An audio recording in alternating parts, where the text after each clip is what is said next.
time to talk sports. It's Hacksaw's Headlines, a panorama of the world of sports, stories, comments, and opinions.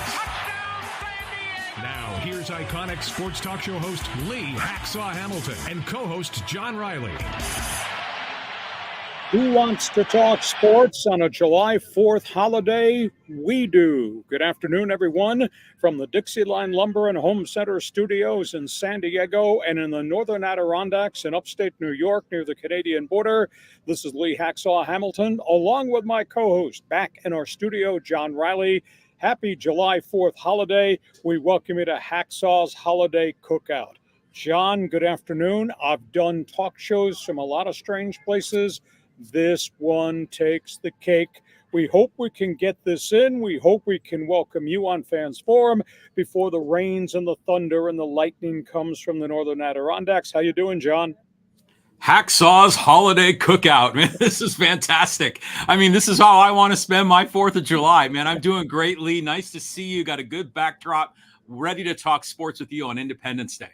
It's outdoors. We hope it does not rain near my cottage. If it does, we'll go into a rain delay broadcast. Our broadcast is brought to you by DIXIELINE Lumber and Home Centers, 9 stores in San Diego to serve you.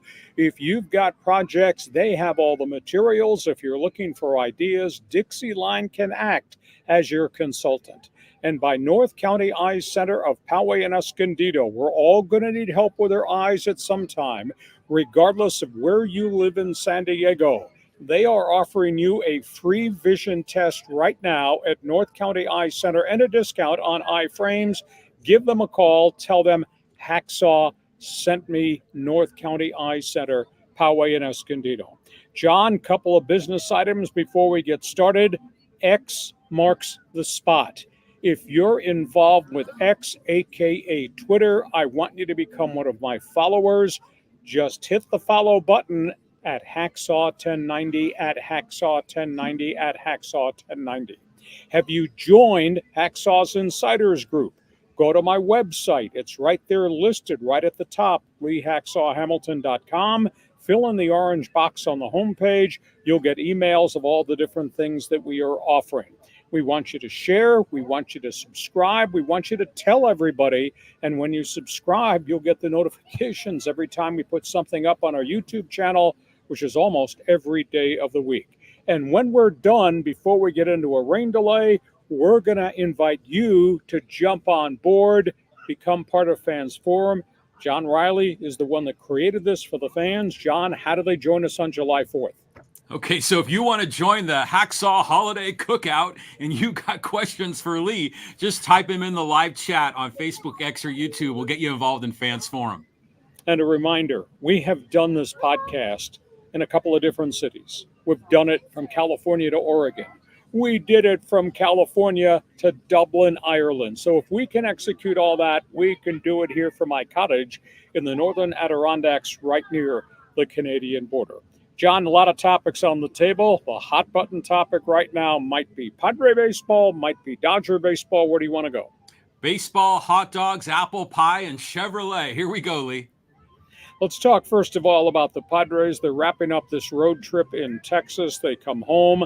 They have a chance to put a streak together. You know, they have won 10 of their last 13, John, but they've not made up a lot of ground on the Dodgers. As they got set for fireworks on July 4th, they were still 7.5 back. And the Dodgers and the Atlanta Braves, who they're chasing for the number 1 seed in the wild card spot, all have big games in hand on the Padres. So they really need to put a string together. When they come off this game in Texas, they're going to come home. They get Arizona, then they get Seattle, and then they're going to work their way towards the All-Star break. So plain and simple, they just got to continue to stay hot and hope they can close the gap a little bit on the Dodgers. That being said, I'm a little bit concerned about this pitching staff.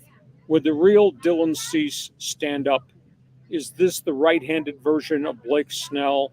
This is kind of stunning, John, what has happened to him.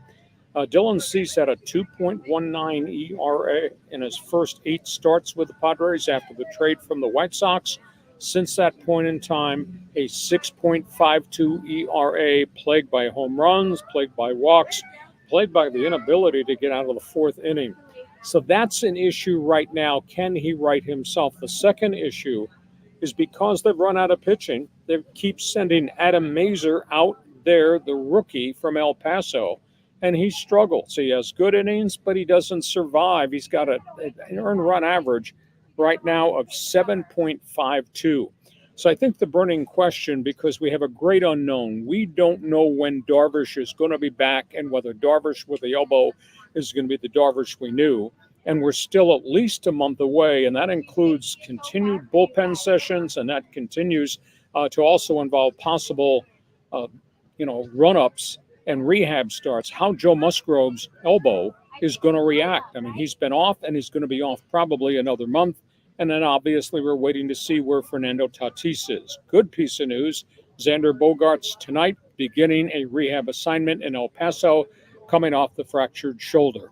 David Peralta, 2-run home run, waiting for him to find his swing. If this can cut him loose and he becomes a contributor, that's going to help this Padre team right now. Hey, how about the cool news? Profar, Tatis, named to starting positions for the All-Star game in a couple of weeks. Profar will start in left. Tatis can't play, but he'll make an appearance. Then we're going to wait as they choose the pitching staff. Robert Suarez will get chosen, and I think the Rookie of the Year candidate, Jackson Merrill, has to be chosen too. Spinning back to the first topic, which is the pitching. Cease, Mazur, the unknown with the two right-handers, Darvish and Musgrove, and the phone calls that A.J. Preller and his scouts are making while they're on the road looking. Of the pitchers that are out there that might be on the trade block before August 1st, Zach Eflin, Tampa Bay, might be on his way out. Surprise story, Colorado's top pitcher this year in a miserable season, Cal Quantrill, has evidently been put on the trade block. The Angels, Tyler Anderson, journeyman, he could be on the trade block, as well as Sean Manaea. The issue is 3 of the 4 that I just mentioned are ex-Padres, and I don't think you're going to get them dirt cheap. So the question is, do you pursue Zach Eflin, who Preller traded a long time ago? Do you pursue Quantrill, who's really evolved into a rock-steady, very steady starting right-hander? Do you take a rental on Sean Manaea? And at what price do you pay to make those deals go through? So, John, I posted a lot of things on the Padre bulletin board. It's your turn back in San Diego. Give me an opinion or 2 or 3. Well, last I checked, the Padres are up 2-0. It's the Jerks and Profar game. He's scored 2 runs, hit a laser beam homer, and threw a guy out at home plate. So he's earning that all-star bid. You know, it's interesting that you brought up Cal Quantrill, because remember AJ, I think, picked him like number 7 overall, even though he was coming off of, what was it, Tommy John or shoulder surgery or something, but they had all this confidence. Yeah, at Stanford. So, you know, he ended up going to Cleveland. He did all right. I'm surprised he hasn't stuck in Cleveland. That might not be a bad guy to pick up. But to your point, I don't know if we can count on Musgrove. I don't even know what's going on with Darvish. Mazur went 4 innings, gave up 4 runs, and they still kind of won. So, yeah, they're kind of piecing it together like MacGyver with duct tape and baling wire. I guess the burning question, though, can you trust this rotation? If there is no Darvish and if there is no healthy Musgrove, do you believe the second half of the season you can live with this rotation and then qualify for a wild card spot? And do you trust this rotation to be able to win a couple of wild card games so you can go to the second round? It's a big, big issue. And then what complicates it, obviously, is ownership's public stance. You're not trading any more hot prospects. And by the way, we can't really take on very much more salary, although some of these guys I don't think are knocking down significant amounts of money. So that's where we are with the Padres. Let's go from that. Let's go to the Dodgers. Shohei Ohtani is not going to go to Home Run Derby. He's going to continue to rehab that right elbow. Obviously, there is concern with the amount of stress a player puts on his body during Home Run Derby. They don't want to run the risk, even though Major League Baseball just this past week changed the structure of Home Run Derby. It'll just be the top 4 guys after their at-bats who move on. It's not going to be head-to-head competition. You're going to limit the number of pitches a guy is going to see. But at the end of the day, there's a lot of stress with these guys and the power swings, etc. Ohtani is not going to participate. piece of good news, but it's only the first piece of good news, first step forward. Clayton Kershaw, who shut down for about 10 days with soreness in the surgically repaired shoulder, has thrown his first bullpen. He'll try to throw another. Then he's going to throw off a major league mound. Then he'll throw some batting practice. He was asked how he feels. He says, I feel okay, but let's be realistic, guys. I have an old man arm at where he is, but Kershaw has taken first step forward. Yash Yamamoto, who had the brilliant start and went down with the strained rotator cuff, is not feeling any pain. He's doing all types of weight work and stress. He's not thrown yet, so he's a ways away from being ready to rejoin the Dodger rotation. And then, of course, we talked about Preller and potential trades. You got Andrew Friedman and Brandon Gomes as general manager, and they have resources. They have assets, and they're not afraid to take on salary. The Dodgers have been in contact with the Chicago White Sox about the ace of the pitching staff, Garrett Crochet. He's got 2 years of arbitration eligibility left, but the price to get him will be steep. The Dodgers are also talking about ex-St. Louis Cardinal pitcher Jack Flaherty, who's had a siege of injuries but has bounced back and has had a really competitive season with Detroit. And they're talking to the Mets about Luis Severino, who at one time was a pretty solid pitcher with the New York Yankees. He's not been the same pitcher, but he gets guys out. He might be a back end of the rotation guy. So it looks like the Dodgers might be ready to jump in the trade market just because of the injury situation to so many of their pitchers and the great unknown about Kershaw, the great unknown with Walker Buehler, the great unknown with Dustin May. So that's my Dodger report. And John Riley from left field, what have you got to say? Well, they lost last night 12-4 to the Arizona Diamondbacks, so their pitching got roughed up. You know, what's the status on Bobby Miller? I mean, he was down doing the AAA rehab. Has he come back to the big club? Yeah, he's made 2 starts. He has struggled.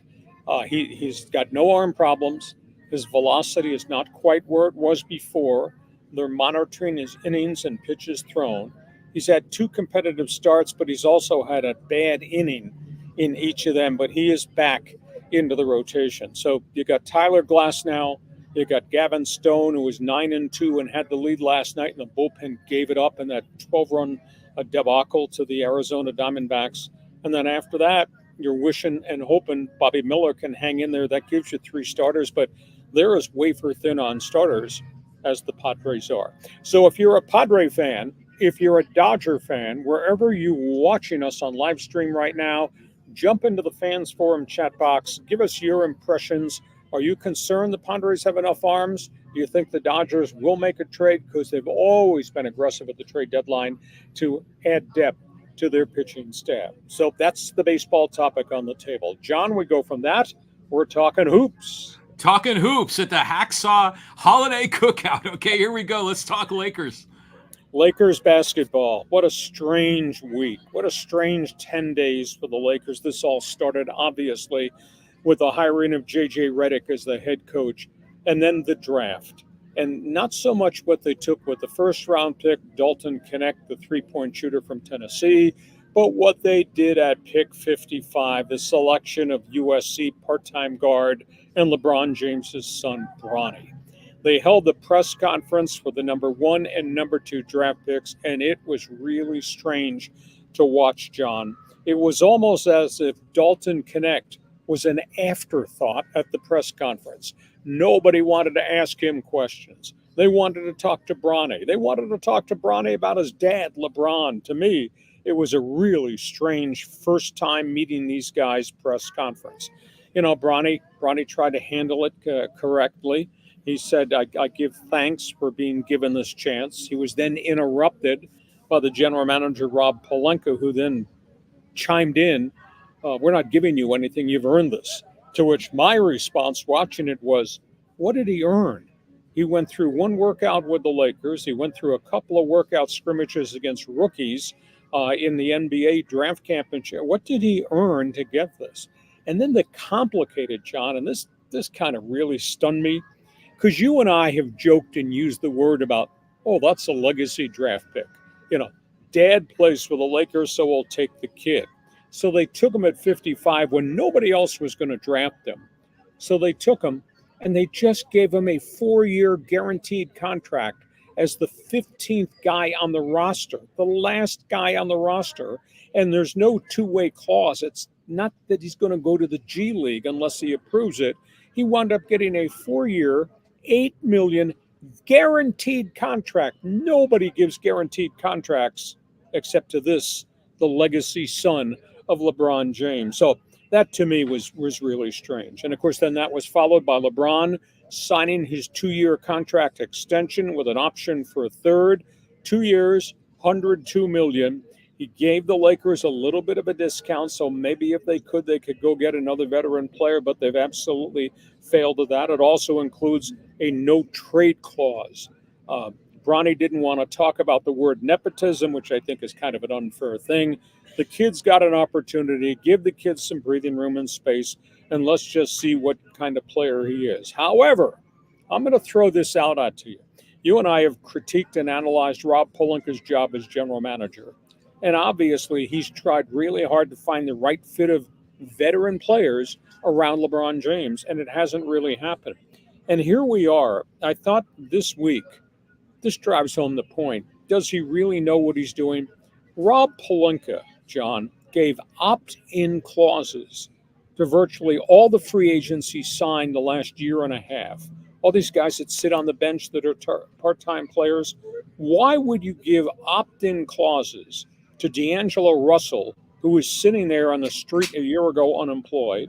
Why would you do it to Cam Reddish, to Jackson Hickson, to Jared Vanderbilt?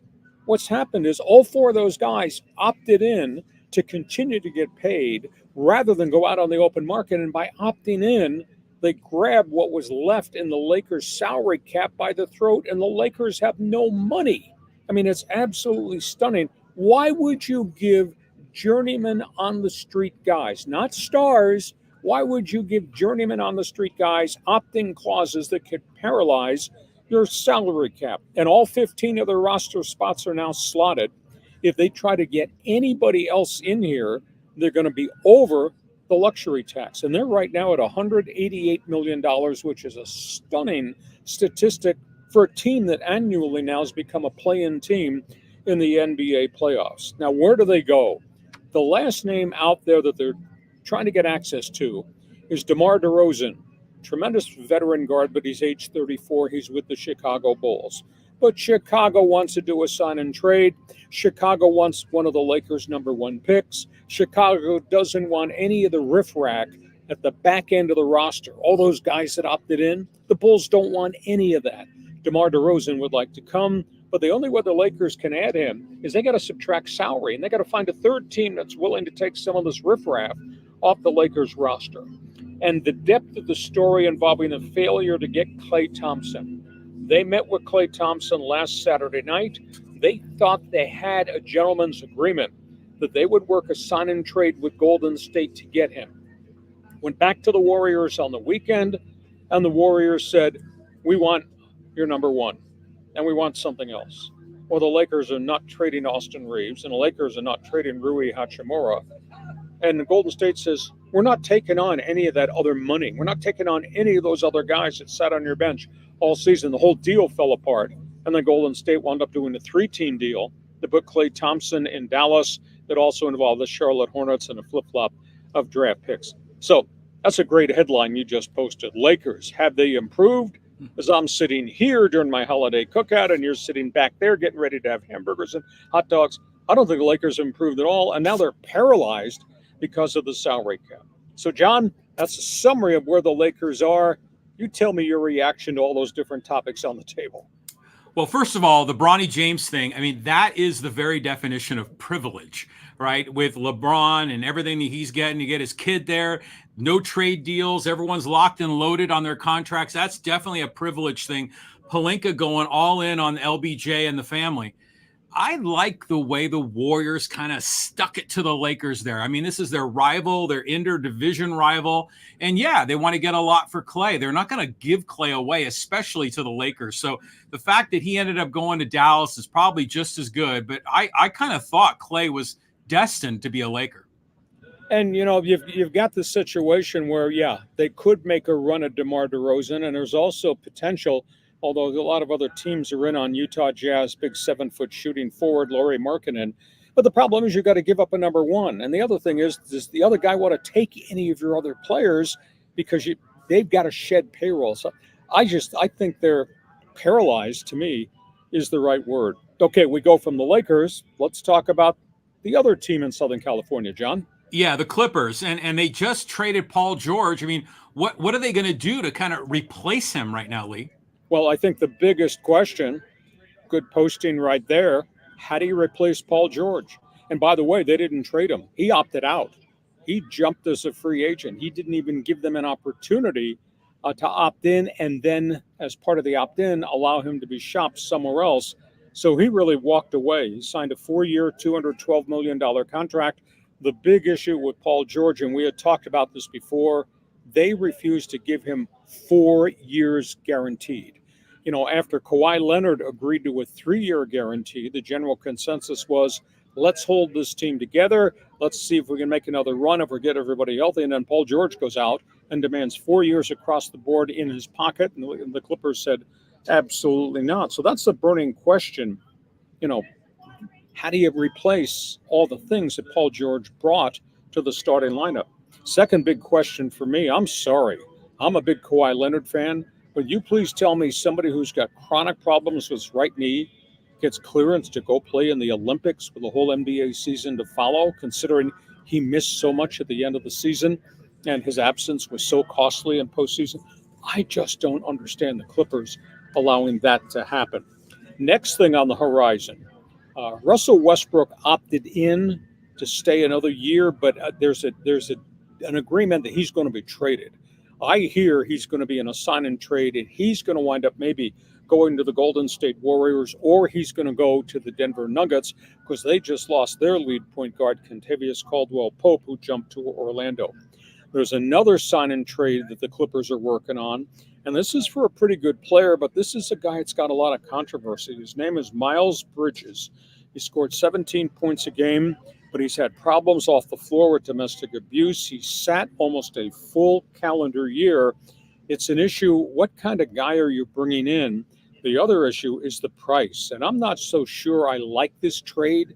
The rumor is Miles Bridges to the Clippers for shooting forward Norman Powell, guard Terrence Mann, and draft picks, because you have to make contract values match. I don't know about the kind of citizen he is, and you're giving away, I think, a pretty good player in Norman Powell.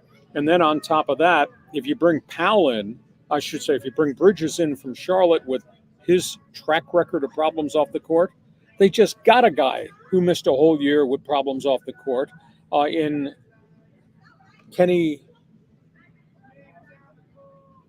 guard Kevin Porter from Houston. He was suspended for a whole year. He couldn't play in the league last year. Just been reinstated. He wound up going to Greece. He got arrested. He got suspended for a whole calendar year. So you're bringing Porter and Bridges in, kind of tainted backgrounds there. And by the way, I have not met anybody yet of the media guys that I interact with that can believe the Clippers gave James Harden 2 years, $70 million, $35 million a season for a guy that's obviously in the twilight of his career and a guy that always fades in postseason play. So, John, I shot a bunch of three-point shots. I hit most of them. Give me your put-back rebounds to the comments about what's going on with the Clippers. Yeah, of course you hit most of your three-point shots. Yeah, I like to see you out there playing horse hacksaw at the Hacksaw Holiday Cookout. You know, one of the questions I have is, why do we see sign and trade deals in the NBA when that dynamic doesn't really play as much of a role in the other sports? Well, it's something that it fits the collective bargaining agreement, although there's a new thing called the CBA apron, which allows you to go above the luxury tax, but there's all types of restrictions. If the Lakers go above 188 million luxury tax, sign and trades go away. There's a penalty that goes away. The exemptions, mid-level exemption, the rookie exceptions, all that stuff goes away if you go over the apron. And if you go over the second apron, which would be like $200 million, you lose first-round draft picks. So they've put this in as a cost control.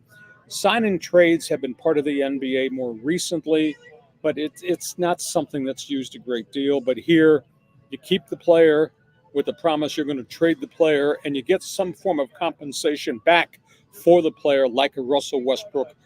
Maybe it's a number one pick, maybe it's a young prospect, maybe it's a bunch of number twos down the road. So sign and trades are part of the NBA's collective bargaining agreement, but that stuff is starting to go away because of the new, quote, apron rules that have just kicked in.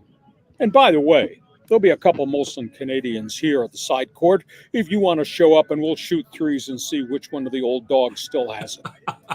I would love that. That we should just do a podcast out on a court and have a great time. People would love seeing that one. Hey, hope you're enjoying our podcast. It's brought to you by DIXIELINE Lumber and Home Centers. If you're building projects for the summer, looking ahead for things in the fall, think DIXIELINE Lumber for all your materials, and think DIXIELINE Lumber when it comes to time to seek out some advice, some ideas that can act as consultants. DIXIELINE Lumber Home Centers, 9 locations in San Diego to serve you.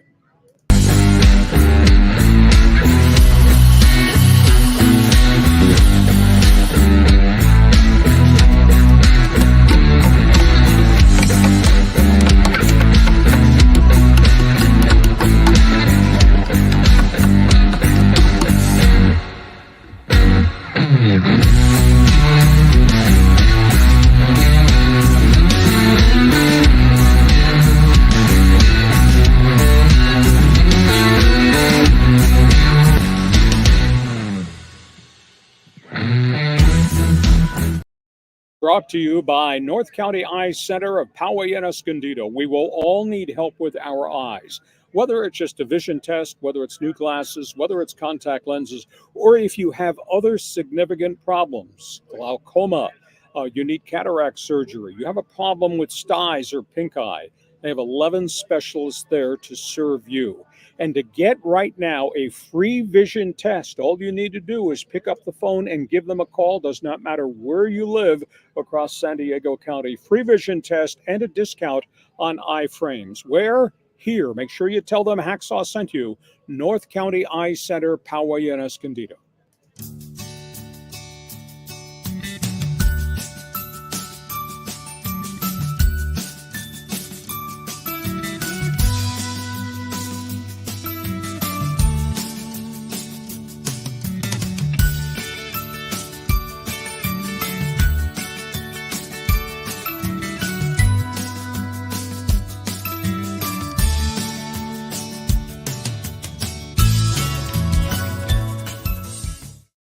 A couple of program reminders as we get ready for the second half of our July 4th Hacksaw Holiday Cookout. I'm, of course, at my cottage in the Northern Adirondacks near the Canadian border in upstate New York. John Riley, is anchoring back in our studios in San Diego. X marks the spot. You people are all on Twitter. I want you to join my all-star team. X marks the spot. Follow me at Hacksaw 1090, at Hacksaw 1090, at Hacksaw 1090. Second item, what's wrong with you? Have you yet to join Hacksaw's Insiders Group? We're over the 300 mark right now.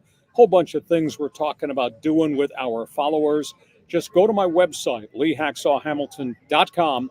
Fill out the orange box right there on the homepage. Register. You get all the emails of the special events and things that we're planning. Hacksaw's Insiders Group. And when we're done, we're looking for first-time callers, long-time listeners. We're looking for lovers and haters.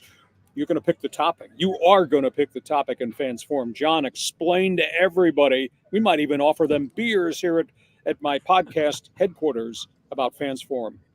Yeah, Hacksaw haters, Hacksaw lovers, this is your chance to get involved. Yeah, so just type in your comment or question in the live chat on this live stream on Facebook, X, or YouTube. We'll get you involved in Fans Forum. There's always a lot of people that have a lot of great things to say. And we want you to subscribe so you'll get the alerts every time we put something up on our YouTube channel, and we do that a lot. And we want you to share. Tell all your friends who we are and what we're doing.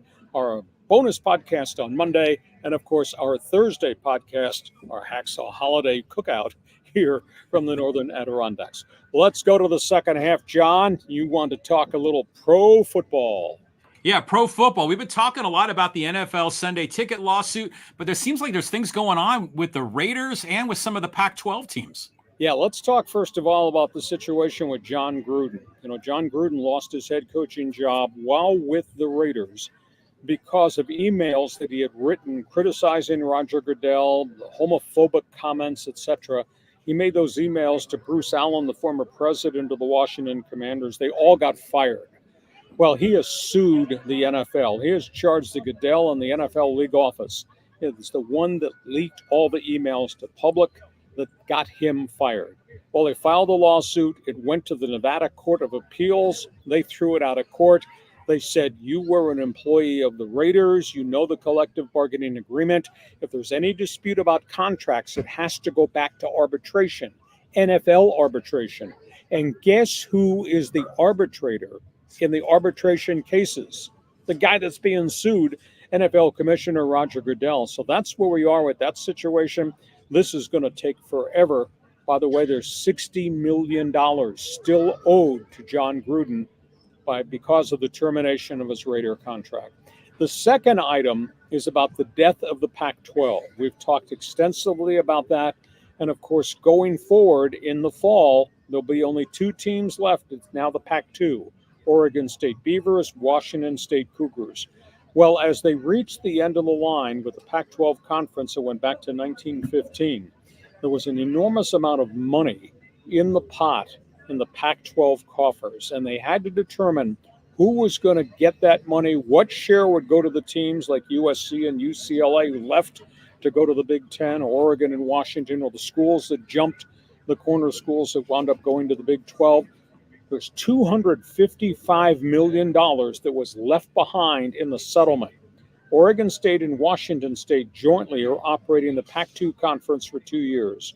Well, those two schools have now decided of the $255 million, they're going to take $40 million apiece because of the damage done by the death of the Pac-12. The $40 million to the Beavers and to the Cougars will go to replace the TV media money they lost. The rest of the money is going to be put into a reserve. And in 2025, I think it's about, I want to say it's $170 million that will be left. That $170 million will be left to be used to lure whatever schools are going to come back in the rebuilt Pac-8. They're going to add 6. And that could be the Aztecs, and it could be Boise, it could be Fresno, it might be Air Force, it may be some of the top schools in the Mountain West, and then whatever else is out there that they might be able to cherry pick, that's what they're going to use the $170 million. So it's a really interesting story how Oregon State, Washington State, who've been badly damaged, are going to be able to get some of this money back from the Pac-12, and then they're going to put the rest of it in reserves to use to sales pitch the 6 other schools are going to try to lure after the 2025 season. So, John, your reaction on the Beavers, the Cougars, and the Raider Nation? Well, I'll tell you what, that plan sounds like a good deal for the Pac-12. I mean, the Beavers and the Cougars get a little relief, from all the chaos that was surrounding them. And, yeah, they can buy out some of these other contracts to get some teams in. I want to see a good West Coast conference, and some of those Mountain West teams like the Aztecs deserve to be promoted. I just hope that it becomes a Power 5 conference and not simply a second tier. Well, you could argue with me at great length, but the problem I have, it sure looks like, it talks like, it walks like Mountain West 2. Does not look like Pac-12. And, to be a Pac-12 team, you're going to need big-time NIL money. And I don't really see that NIL-type money, and I don't know what kind of TV contracts they're going to get going forward if they become part in 2025 of the Pac-8. And what's your take on the whole Gruden situation? His opinion is, I was not in the NFL when these emails were written. I was an employee at ESPN. I should have never been fired. And how dare you leak these emails, etc. I think Gruden's lawsuit has a leg to stand on, John? Well, Gruden's a bum. I mean, I used to kind of like him, the whole Chucky thing, and we liked him on television. But the more we're learning about this guy, I mean, I'm glad he's gone. But Lee, did you say he's still getting paid on his deal? There's $60 million unaccounted for that has not been paid for because he's in the middle of this lawsuit. That's what this lawsuit is all about. Not so much just the hatred for Roger Goodell and what happened in the NFL, but the fact he is owed $60 million from the remainder of the Raiders' contract, and the Raiders could be off the hook if the Gruden thing goes down the drain. Okay, those are all things NFL. Go ahead and laugh at the guy if you wish. No, I was just going to say, though, that I want one of those jobs. I want to be Monty Williams, and get big money and not have to work. You think that's doable? Anything's possible, John, in this day and age. Hey, Raider Nation, you're a fan. Get on the phone. Get on into the chat box. Tell us your impressions of Guden's public stance. I was not working for the NFL.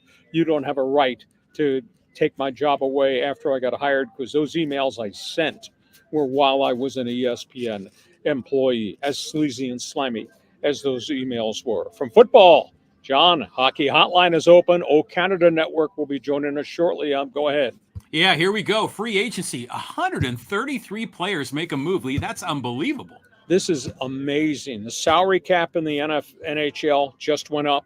We saw the unbelievable TV ratings for the Edmonton Oilers, Florida Panthers Stanley Cup final. All-time record, that went up. And now the payday for the players. This was staggering. If you look at these names, I'm going to go through the best names on the board that changed teams.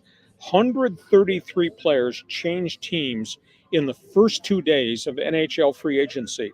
John, the league collectively spent $1.2 billion in the first 2 days with contracts. Now, there are questions you have to ask.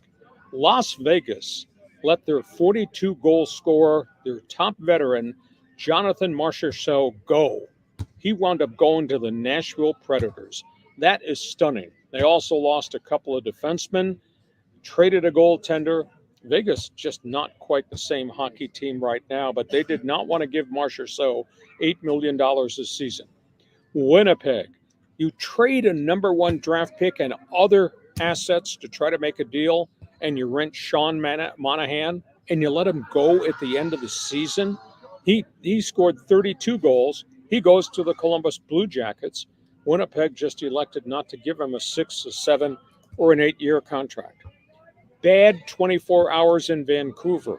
Hey, Canucks, you traded number 1s and number 2s to get Elias Lindholm, and he played really well for you in the postseason, to get him out of Calgary. And because of the cap issues that you got, you couldn't offer him the kind of contract. He went to the Boston Bruins, as did their top defenseman, or maybe I should say top second defenseman in the playoffs, Nikita Zadorov. He went to Boston. Now, both those guys got mega contracts, and the Bruins have added some real zip and physicality to their lineup. But this, to me, it's devastating to the Vancouver Canucks, who were just a surprise team last season. Tampa Bay, I don't rationalize how you treat a Hall of Famer like Steve Stamkos the way you did. He's been a lifer in the Sunshine State. John, he scored 555 goals in his career. He's going to the Hall of Fame in Toronto the minute he hangs up the skates. They didn't re-sign him, and he wound up going to Nashville also with Marchessault on a 4-year, very affordable contract. Why would Tampa Bay do that? Meanwhile, the LA Kings, they got burned. They lost one of their better defensemen in Matt Roy.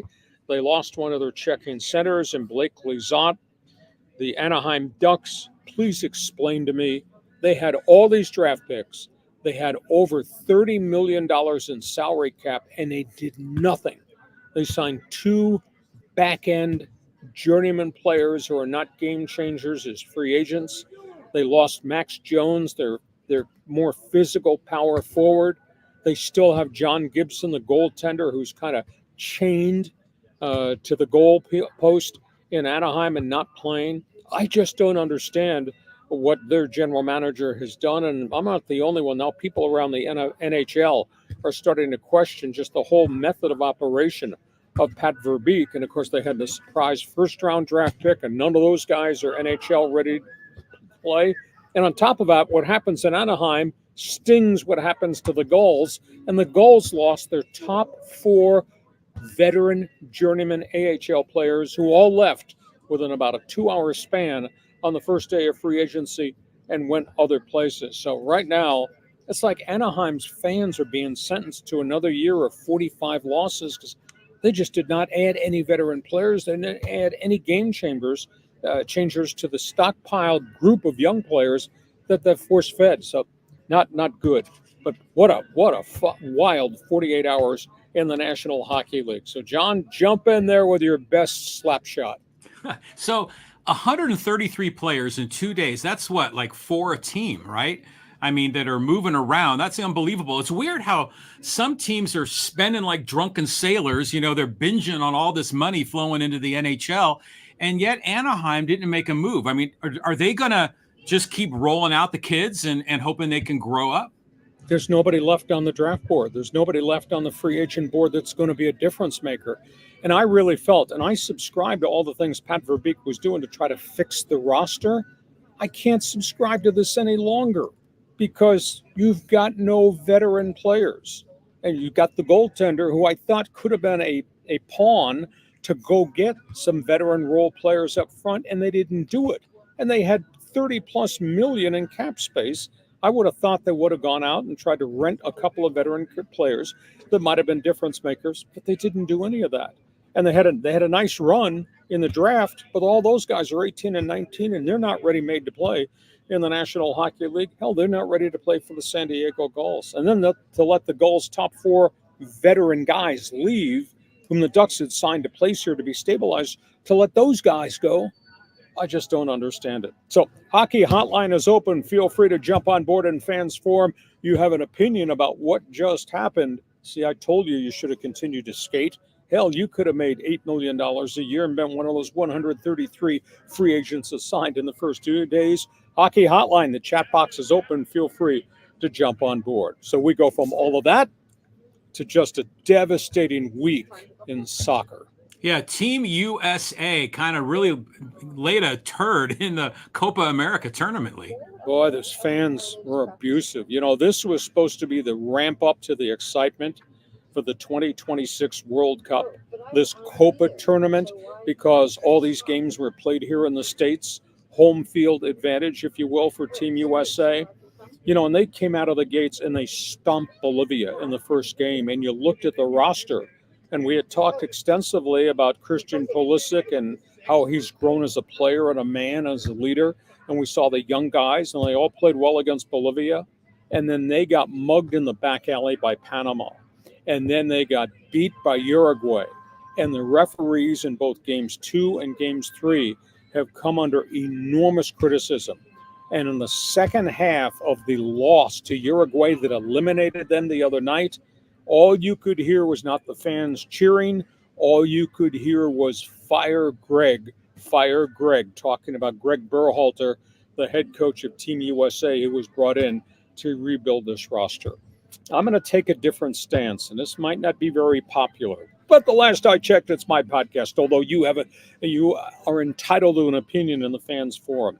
You need time to build and grow young players. And he jammed a lot of young players on the pitch to go with Christian Pulisic. One of them, Balogun, got hurt in the game against Uruguay. So that's a big issue there.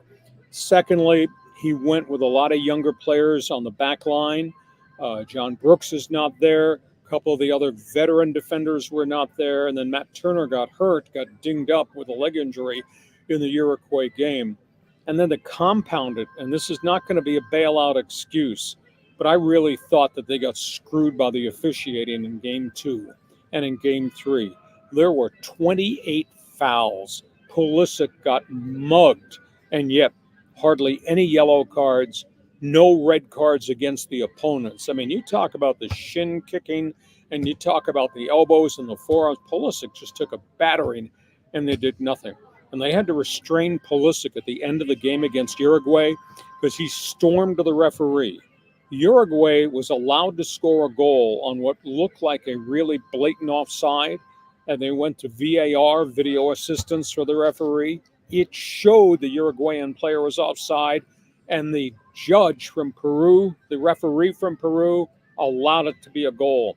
Pulisic confronted the referee at the end of the game, screaming at him, and then Pulisic, who I think is going to get fined by FIFA, Pulisic turned, pointed to the Uruguayan huddle where they all were celebrating. He told the referee from Peru to go celebrate with Team Uruguay because you gave them the victory.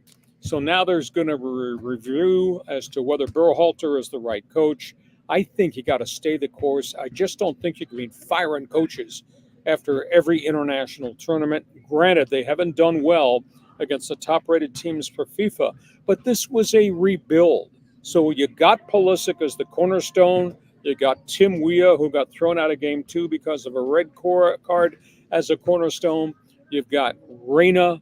You've got Balogun. You've got other young guys. They got to grow. And by firing the coach and bringing somebody else in different with a new system, I just don't think is the proper move. But at the end of the day, we thought this would be the launching point for 2026, and instead it became a roadblock, although I tend to think the referees had a lot to do with what happened in the Game 2 loss and what happened in the ugly decision to allow Uruguay to score a tainted goal. John, your turn. Yeah, well, I mean, it's always a bad look to bang on the refs, but yeah, that was a legit offsides, that should have been caught with the VAR, but it wasn't. Even Team USA looked, even in the win against Bolivia, they still seemed underwhelming. I think they won 2-0, but it should have been like 4-0 or even more than that. But those last 2 games against Panama and Uruguay were so physical. And I just it was like watching an NFL game or a rugby. It was unbelievable. But in my opinion, you stay the course with Berhalter. You put the blame on the players. They've got to be able to execute out there. You can't blame the refs. That's a bad look. And what do we got? We got one more international tournament in 2025, and then in 26, it's the World Cup. Well, they got time to grow. I just don't think they should blow this thing up at this point in time. Hey, Hacksaw's Holiday Cookout podcast from the Adirondacks in upstate New York is brought to you by DIXIELINE Lumber and Home Center Stores, 9 locations to serve you in San Diego. You got projects. We invite you to get your materials and ask for advice at DIXIELINE. And by North County Eye Center, Poway and Escondido. Does not matter where you live in San Diego County. If you need an eye exam, now's the time to call North County Eye Center. Free eye exams and a discount on the frames for glasses. And of course, if you need help, we want to remind you, North County Eye Center with 11 professionals to help you with the more serious things. And make sure when you call, you tell them Hacksaw sent me. John, it's your turn to take over as you broadcast from left field. It's what we call Fans Forum. Anybody got any opinions on this holiday, or are they just all drinking beer? I think everyone's having a good time on the 4th of July, Lee. I have a question that I want to kick this off. I'm going to put you on the spot. What's your take on AM 760 getting rid of Darren Smith? Typical management move. Corporate management has ruined sports talk radio in San Diego. I found out about this the other night, just after, quote, it became public. I was really stunned. Good guy, conscientious, consistent, steady, intelligent. He was a teammate of mine at the mighty 1090 for an extended period of time, landed on his feet over there. I just don't understand the whole rationale. No, I do understand the rationale. Your contract is up, regardless of who you are, how much money you made. Your contract is up, you're gone. Whether it was Darren Smith, a good guy who'd been in this market a long chunk of time. Before that, the coach, John Quintera. Before that, my friend Scott Kaplan. Before that, because I was the first one out the door, Hacksaw. It's just a terrible way. There are so many good sports talk guys on the street in this market without a job. We're looking for somebody who would like to get into the radio business and be a leader, put us on a good signal, because there's an all-star team of talk show hosts that are out there available. But it's what management is doing, and management, to me, has just wrecked the marketplace from something that was really, really special. Yeah, I mean, I always liked Darren and Marty, and there's a good crew, and they had a different perspective on sports. Sometimes we talk about societal issues on their show, which was great.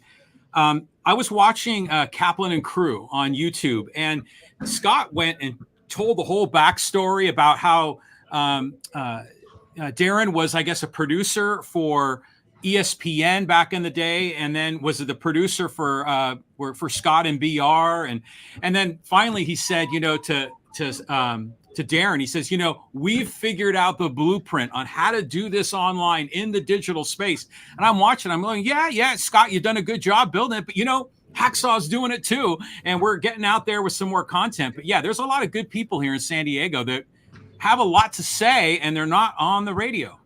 And there's a lot of good management people that we've all worked for at the original 690 and then at 1090. But again, you need resources, you need ownership. This is a very different, and nobody talks about this, this is a very different advertising market now that has really gone south, whether it's TV advertising revenue, whether it's radio revenue. There's a lot less dollars around to go to the stations, and this is not an easy format to finance. It is a very expensive format. So we've talked amongst ourselves. Each of us are on different threads on social media about how does this change? How can we make it different? But you need leadership that will step up and say, I want to be the management. I can find the financing. Then you got to find the signal to make the whole thing go. So that's my theory. We'll do a whole separate entity show one of these days just on the history of sports talk radio in San Diego. I'm sorry, I'm biased. It's not what it was once upon a time because of corporate management. It's on them. But what we're doing on podcast work. So, John, we got anybody on a social media platform wants to join us? Yeah, we got some comments here. Let's just go here to the fans forum. Let's go to Gregg. And Gregg says, Lee, we miss you in Seattle, but what are your thoughts about the Mariners' lack of hitting and a lack of willingness to spend money? It is so frustrating up here with their ownership. Well, I spent 3 years up there as a voice of the Seahawks at 710 Cairo and had a great time. I don't have many regrets, but I had an opportunity maybe to go up there and move my talk show up there and stay as a voice of the Seahawks. And at that point in time, I just wasn't able to execute and out from my contract in San Diego. They got a great guy doing the Seahawks. One of my longtime friends, Steve Rabel, longtime receiver, was the color analyst, and just a great person. The Mariners have kind of a unique situation with management, and Jerry DiPoto is their general manager, and he, of course, used to be here in Southern California. And he's always a wheeler dealer, but he's never been able to execute a big blockbuster deal. It's never been the same franchise, and I thought they had really arrived when they had Ichiro Suzuki. And remember the year, I think they won 116 games, but they've tried it with free agency. It hasn't worked. They've tried it through the farm system. It's marginally worked. I guess the burning question, should you be in a Pacific Northwest great market where you're raising, you're operating with a $143 million payroll, or maybe you should be better served to be $170 or $180 million payroll? It's a big issue. They do have a really good young pitching staff, and most of all that is homegrown, but it's just not the complete franchise at this point in time.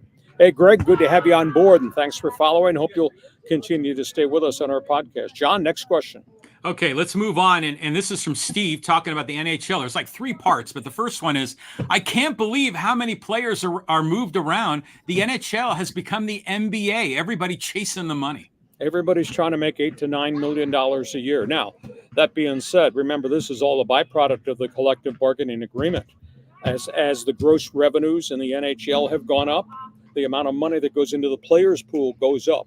And that's why suddenly you've got 5, 6, 7, and in some cases 8-year contracts that are averaging $7 or $8 million a year.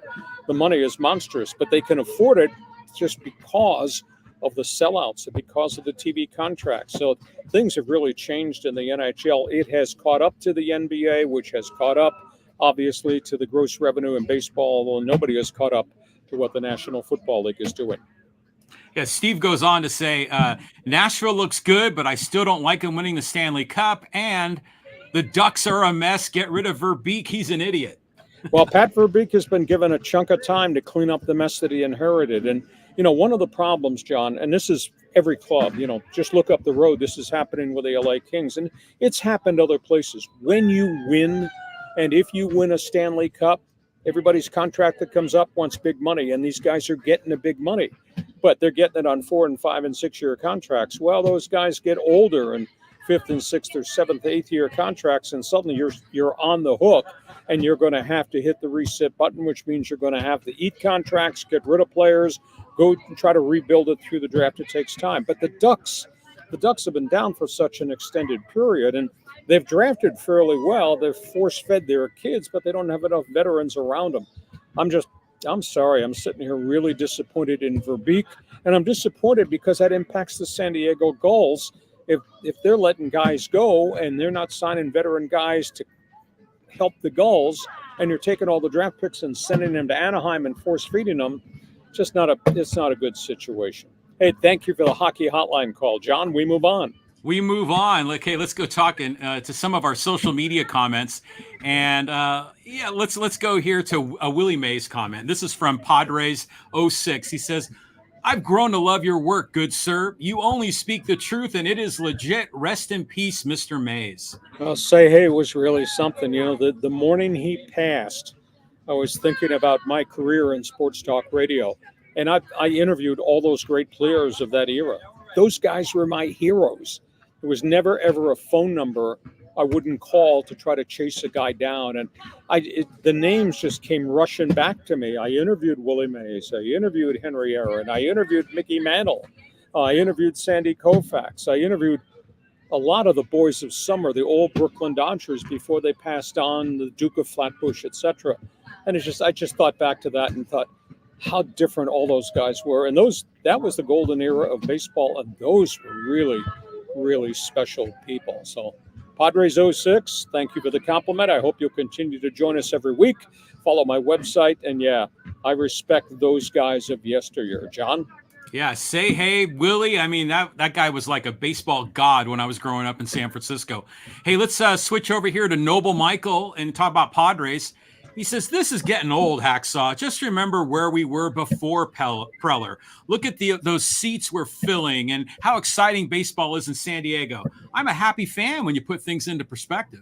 Well, happy camper. And, you know, I always I remember the first conversation I had with Peter Seidler when he came on board as owner, and I said the same thing to Ron Fowler.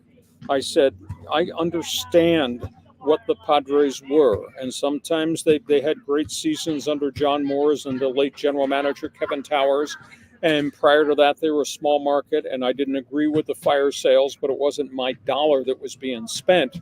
At the end of the day, this is a great baseball market, and these guys have now proven it. You know, if you put a great team on the field on a fairly consistent basis, and you add into the mix that our community is a melting pot of people from everywhere else. Red Sox fan will come see when Boston plays here. Giant fan, Dodger fan, Yankee fan, Met fan, Pirate fan. They'll all show up wearing their gear. So we have the potential to draw more than 3 million and sell out if you give me a good product. And they have collectively given this city a good product. Now, have they overspent? Yeah. Is the payroll really high? Yeah. Is there much more money that can be squeezed out of this market? I mean, they've raised ticket prices 38% in the last 3 years, John. That's an awful big hike. And is there much more advertising money that you can squeeze out of this marketplace? I don't know. That's the big issue. But yeah, the fans are seeing a good product, but a good product should be, pal, we're going to play a bunch of games into October, and geez, can we get to the World Series? And as much as I subscribe to all the things that A.J. Preller does, boots on the ground, scouts and all that, understand this. In 9 years, he's given us 3 good months of baseball. 3 good months. The year we chased down and beat the Dodgers in the playoffs, the year we went to the National League Championship Series. The other years have been disappointments. And as we sit here right now, the Padres are trying to get hot, put themselves into the chase for first place with the Dodgers, and they make up some ground, then they give the ground, etc. They've traded the farm system away for the 3rd time in the 9 years that AJ's been here. There's not a lot that's ready-made. So I appreciate the fans. I think the fans are having a great time at Petco Park. Organizationally, they've done a really great job to make it an event, and it's a destination point. But pal, I want to see a World Series game at Petco Park, and we haven't seen that in a long period of time, dating back to the John Moores, Larry Lucchino, Kevin Towers era. And I just don't know if there's much more money that can be wrung out of this marketplace the way they're operating the franchise right now. I don't know if that makes sense, John. That's my spin. You're the fan in left field. Go ahead.